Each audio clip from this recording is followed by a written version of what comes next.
Hello dear students, I am doctor Jay Shirpara, your biology teacher. और आज हम फंगस किंगडम के रिमेनिंग टॉपिक्स के बारे में डिस्कस करने वाले हैं।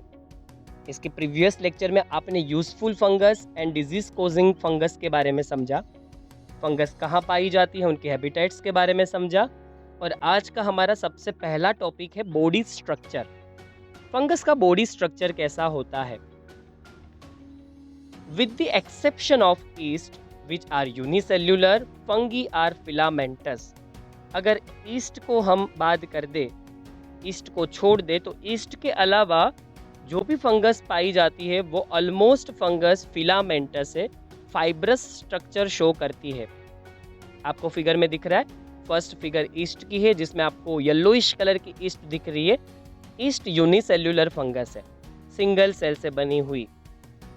हालांकि यूनिसेल्युलर यूकैरियोटिक्स ऑर्गेनिज्म जो भी होते हैं उनको प्रोटिस्टा में ही रखा जाना चाहिए, पर ईस्ट को फिलहाल फंगस की कैटेगरी में डाला गया है क्योंकि इसके पास काइटिन की बनी हुई सेल वॉल होती है और ये बहुत ही कॉमन है काइटिन की सेल वॉल फंगस किंगडम में।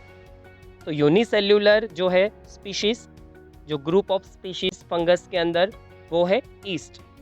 उसके अलावा उसको छोड़ के सारी fungus almost filamentous structure show करती है, फाइबर लाइक स्ट्रक्चर शो करती है, जो आपको सेकेंड इमेज में दिख रहे हैं। Their bodies consist of long slender thread like structures called hyphae.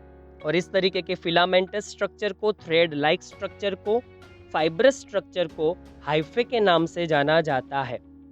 और जब ये हाइफे या तो ये फिलामेंट्स जब यूनाइट होते हैं, नेटवर्क फॉर्म करते हैं, तब हम उसको माइसेलियम कहते हैं। The network of hyphae is known as mycelium.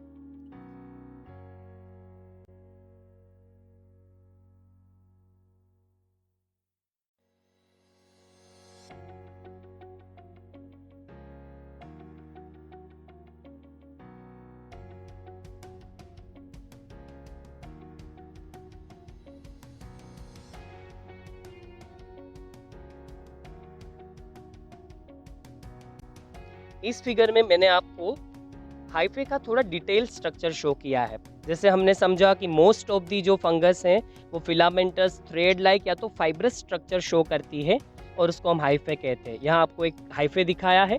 Hyphae का जब नेटवर्क फॉर्म होता है तब उसको माइसेलियम कहा जाता है। तो यहाँ देखिए, यहाँ कुछ हाइफे के टाइप्स दिखाए गए हैं। Some hyphae are continuous tubes filled with multi nucleated cytoplasm. This are called coenocytic hyphae. आप फिगर के अंदर देखिए, कोएनोसाइटिक हाइफे आपको दिखा रखे हैं। ये ट्यूब जैसे स्ट्रक्चर है, इनमें कोई सेपरेशन नहीं होता, कोई सेप्टे नहीं होते, कोई सेप्टम नहीं होता। इस वजह से देखिए ऐसा लगता है जैसे ट्यूब जैसा स्ट्रक्चर है। ट्यूब्स में बहुत सारी ब्रांच दिख रही है आपको, और ट्यूब में बहुत सारे न्यूक्लियस फील्ड कर दिए हो, ऐसा अपीयरेंस मिलता है। इस वजह से ऐसा कहा गया है कि साइटोप्लाज्म के अंदर मल्टी न्यूक्लियस हो, ऐसा अपीयरेंस शो करता है ये हाइफे, और ऐसा दिखता है जैसे ट्यूब हो। तो ऐसे हाइफे को कोएनोसाइटिक हाइफे कहेंगे। दूसरे हाइफे को देखिए, अदर्स हैव सेप्टा और cross walls in their hyphae. Septum भी आपको दिखा रखा है। अब देखिए उनमें आपको ऐसा दिखता है जैसे छोटे छोटे सेल्स जैसे कंपार्टमेंट्स फॉर्म हुए हो। इनको हम सेप्टेड हाइफे कहेंगे। इस हाइफे के अंदर सेप्टम होता है, जिस वजह से छोटे छोटे सेल्स लाइक कंपार्टमेंट्स फॉर्म होते हैं, और ऐसे हाइफा को सेप्टेड हाइफा कहेंगे। तो दो तरीके के हाइफा होते हैं, एक जिसमें सेप्टम होता है उनको हम सेप्टेड हाइफा कहेंगे, और दूसरे को हम कोएनोसाइटिक हाइफा कहेंगे। ये आपको खास याद रख लेना है, क्योंकि जब भी हम फंगस की कैटेगरीज पढ़ेंगे तब उनमें बार बार ये वर्ड यूज होगा कि इस फंगी के अंदर सेप्टेड हाइफे है और दूसरे के अंदर एसेप्टेड। एसेप्टेड का मतलब होगा कोएनोसाइटिक हाइफे, जिसके पास सेप्टा नहीं है, सेप्टम नहीं है। The cell walls of fungi are composed of chitin and polysaccharides. कई लोग चीटिन वर्ड भी यूज करते, प्रोनाउंस करते हैं, काइटिन भी कह सकते हैं। तो फंगस के अंदर सेल वॉल पाई जाती है, पर वो सेल्यूलोज से नहीं बनती, वो काइटिन से बनती है, या तो फिर पॉलीसेकेराइड्स मतलब शुगर से बनती है। ये है बॉडी स्ट्रक्चर फंगस का।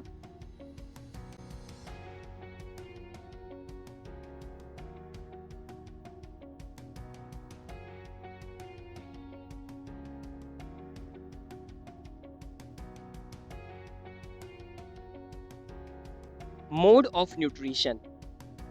फंगस न्यूट्रिशन कैसे लेती है? तो डेफिनेटली फंगस ऑटोट्रॉफिक तो नहीं ही है, वो अपना खाना खुद नहीं बना सकती।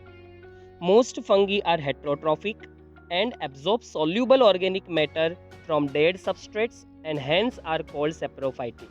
हम सेप्रोफाइटिक किसे कहते हैं? हम सेप्रोफाइटिक उसे कहते हैं जो डेड सबस्ट्रेट्स में से, डिकेइंग प्रोडक्ट्स में से सॉल्यूबल जो ऑर्गेनिक मैटर होता है उसको एब्जॉर्ब कर लेते हैं और उनसे अपनी लाइफ को आगे प्रोग्रेस करते हैं, ग्रो करते हैं। तो फंगस हेट्रोट्रॉफिक है, अपना खाना नहीं बना सकती और वो डिकेइंग मैटर के ऊपर डिपेंड करती है फूड के लिए, इसलिए उसको सेप्रोफाइटिक भी कह सकते हैं हम।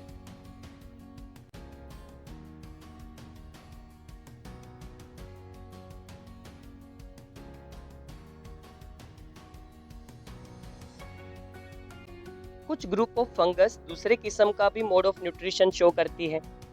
Those that depend on living plants and animals are called parasites। जो एनिमल्स और प्लांट्स के ऊपर डिपेंडेड है, उनमें इन्फेक्शंस करती हैं, उनमें डिजीजेस करती हैं, तो उनको हम पैरासाइट्स कहते हैं और उनके न्यूट्रिशंस को हम पैरासाइटिक न्यूट्रिशन कहते हैं। अब देखिए यहाँ पर मैंने फर्स्ट फिगर में दिखा रखा है कि ह्यूमंस को स्किन में फंगस का इन्फेक्शन हुआ है। सेकेंड इमेज में देखिए लेमन है, उसके ऊपर फंगस इन्फेक्शन हुआ है। और थर्ड में आप देखिए प्लांट्स के फ्रूट्स को फंगस ने कवर कर लिया है। तो यहाँ पर जो तीनों आपको इमेजेस दिख रही है वो एक्चुअल में इन्फेक्शंस है फंगस का। तो जो भी इन्फेक्शियस फंगस है उनका न्यूट्रिशन है वो पैरासाइटिक न्यूट्रिशन के नाम से जाना जाएगा और ऐसी फंगस को हम पैरासाइट्स कहेंगे, पैरासाइटिक फंगी कहेंगे।